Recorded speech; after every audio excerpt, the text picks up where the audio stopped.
everyone. I am so happy to be here with you today. My name is Mandy Penny, and I am the lead educational developer for digital pedagogies and writing across the curriculum at CTL.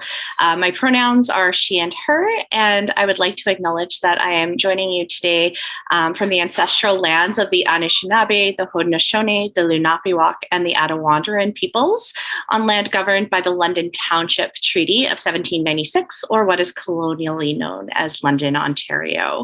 I'd like to welcome all of you to my third of three series of webinars on engaging student writers while also kind of managing your own workload in sustainable ways. Today's webinar is on the topic of writing assessment. And I'd like to actually begin with a quote by Dr. Lily Cho, who in a blog post in 2020 wrote this. She said, "I'm tired of being told that this is the new normal, when it is always about having to adjust to something I don't really want. So I am taking a baby step towards a normal that I do want." And one question I'd like us all to ask of ourselves and each other as we move forward is about what we want to take with us and what we want to leave behind as we move through and beyond this transitional time in our institution, in our broader communities, and in the world. I would say that the last 2 years have heightened my drive for and my curiosity about ethical and sustainable pedagogies in my own work. And my goal today is to kind of offer a brief exploration of some of the why and some of the how of writing assessment practices. And I would start by saying that framing, writing, communication, and rhetoric work and instruction around the conversations and necessary work that's happening in decolonization and indigenization, EDI, and accessibility is not anything that's really new. Equity-denied scholars in particular have been calling for these approaches in writing instruction for years. And so just one quick example of this from over a decade ago now, in 2011, Bizel et al. Wrote, "We must learn to ask new and different questions and to find more and better ways to listen to the multidimensional voices that are speaking from within and across many of the lines that might divide us as language users by social and political hierarchies, geography, material circumstances, ideologies, and time and space." So a question that I would invite you to reflect on both during this webinar and afterwards in your own work is, what are some of the new and different questions that we could be asking ourselves when we assess writing? In 2014, the Conference on College Composition and Communication reaffirmed its position statement on writing assessment, including a commitment to a recognition of student diversity and the related multiplicity of languages and means of expression that students are going to bring to the classroom. And this would be based on their unique social locations and the experiences that they've had to date. In part, the 4Cs urges instructors to move away from, a deficit-based model in instruction and assessment to a strengths-based model, where we're really encouraged to recognize that learning and writing are contextual. And from this perspective, they encourage assessments that provide opportunities for students to demonstrate their writing and communication expertise in authentic ways, and ways that meet their own unique needs, their own environments, and their own audiences. Their career goals here, of course, may also have an impact on assignment design decisions, as well as the kinds of feedback that we're providing. So just as a quick example, engineering students benefit not just, of course, from writing research papers, but also from report writing, field-specific conferences and publications using IEEE format, and public scholarship to more generalized audiences. Here is what writing researchers, scholars, and practitioners have long considered to be useful in assessing student writing and providing feedback.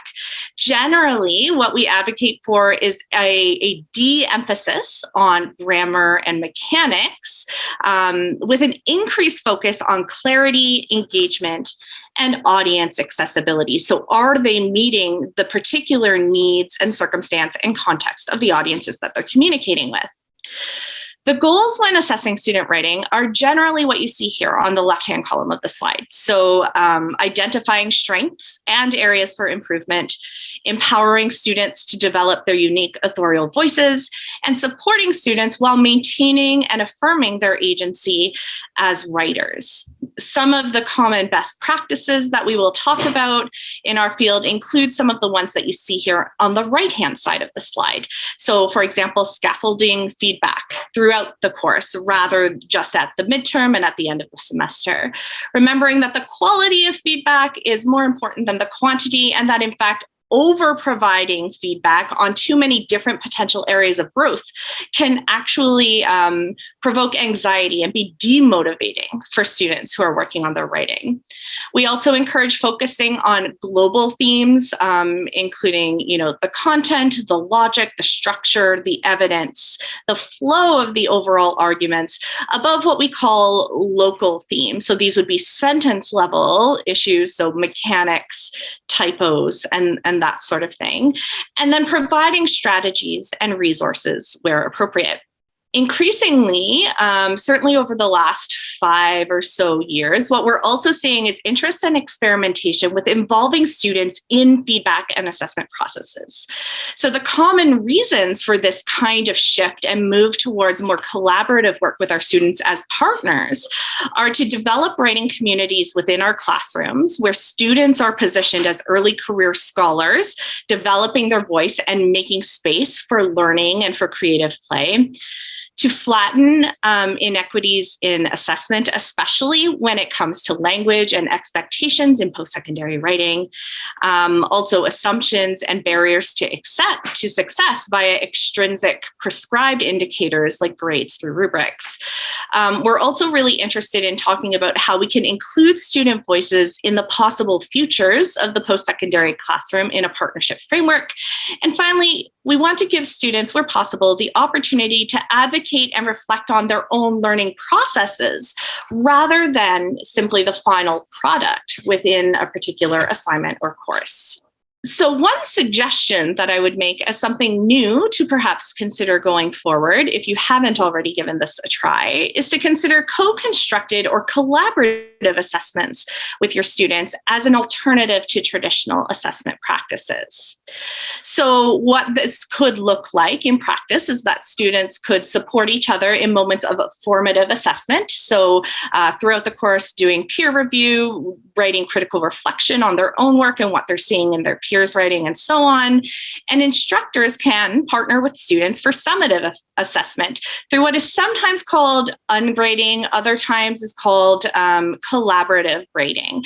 And I wanted to give just briefly a practical example of how this is played out in practice.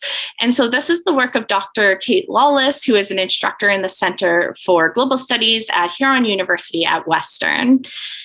In her third-year course on food sovereignty, which has community-based experiential learning projects in both London, Ontario, and Detroit, Michigan, Kate and I worked together to develop this course as one that included collaborative grading at the end and ungraded components throughout. That is, assignments that they were working on that didn't receive perhaps a numerical grade, but would receive feedback in a more kind of substantive way on the work. So in this course, the final grade is determined holistically with a variety of both formal and informal projects throughout the semester. The feedback on their writing assignments was provided both by the instructor and by me as the then coordinator of the Writing and Learning Center. Peers also participated in peer review of each other's work, and the community partners in London and Detroit that the students were working with were also able to provide feedback to students on their work. Students collaborated with the instructor at the beginning of the term to determine what constitutes proficiency in the learning objectives of the course. And then students kept a critical reflection journal throughout the semester so that they had something to look back on as they were sitting down with the instructor at the end of the term to determine the grade.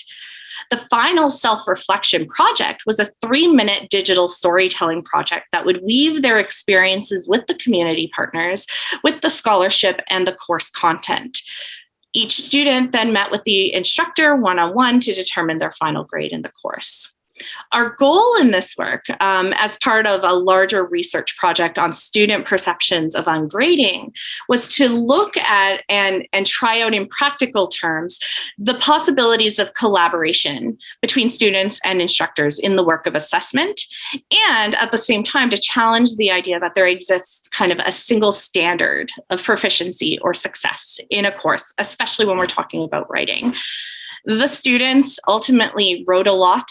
They participated in an institutional undergraduate conference.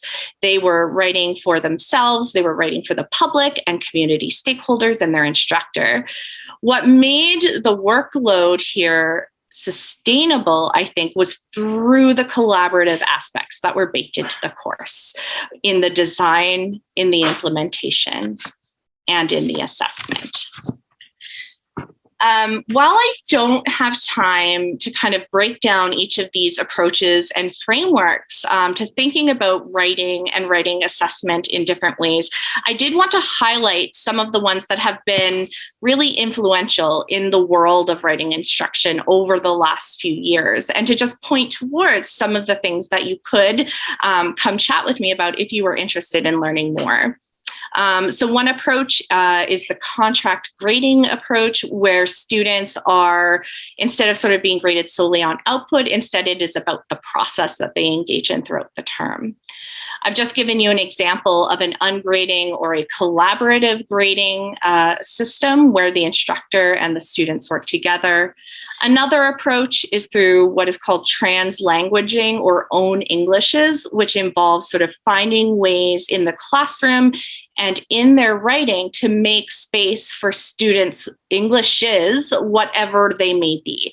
So not solely privileging, a North American academic standard of English as the only correct one that students can engage in. And I'd point here to the work of Vershawn Ashanti Young at Waterloo, who has done some really great writing on this. And then finally, more broadly speaking, and something I've tried to weave through all three of these webinars, is anti-racist writing instruction. So not just in assessment, but also in terms of how we design our courses, how we design our assignments, and what kinds of in-class activities and conversations we make space for.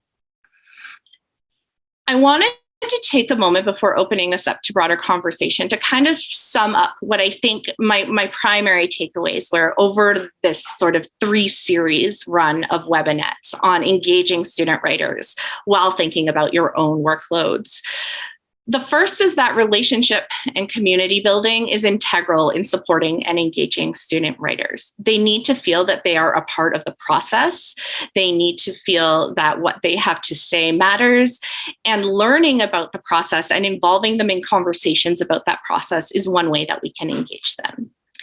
The second point that I would like to leave you with out of the 3 webinars is that flexible and multimodal assignments are going to offer choice to students.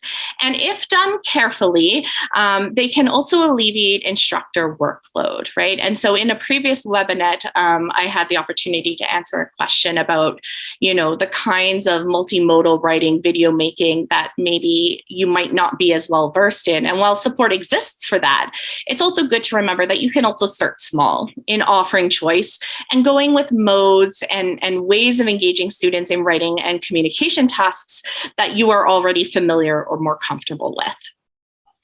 Third, I would say that students can partner with instructors in the work of writing assessment, and there are a variety of models for how that can take place. And finally, I would just say that equity and accessibility really should be baked into writing instruction from the outset. So it is a consideration in all stages of design and implementation, and certainly reflection as you move from one course to the next and design new courses into the future. I'm going to finish up just by kind of coming back to an analogy that I offered in my first webinar just about a month or so ago. And that was when Dr. Amy Morrison talked about how we were all in leaky boats at this point, and we're using thimbles to try to paddle our ways out of it. And I'd like to remind you that it doesn't have to be that way, that there are things that we can imagine and do, and ways that we can work with each other in a collaborative environment to to make the work of, of pedagogy, of teaching and learning, of being in the classroom, of navigating change a little bit easier on all of ourselves.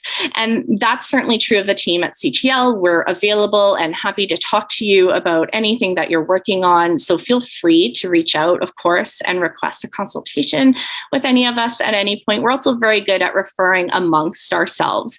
So you can draw on a variety of areas of expertise and a range of experiences that we've all had in your own work as well. And again, just because I am fairly new to the community, I would also welcome folks sending me an email just to say hello, or we can set up a casual chat to say hi, and we can discuss ways that we might work together in the future.